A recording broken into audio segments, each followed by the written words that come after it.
Iako ste većinom navikli od mene na neke brze pjesme, ovaj put ću se predstaviti na Monte Songu sa jednom izuzetno emotivnom baladom koja, ajde, usudit ću se da kažem, savršeno opisuje žensku snagu. Da ja ne bih mnogo ulazila u detalje, sigurna sam da će se makar velika većina žena pronaći, ali i muškaraca, zašto da ne.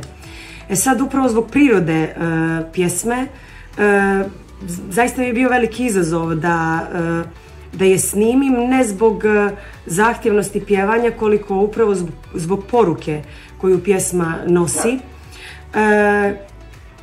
Ja sam na neki način kroz nju i spoznala sebe i svoju zrelost i kao žena i kao čovjek žene.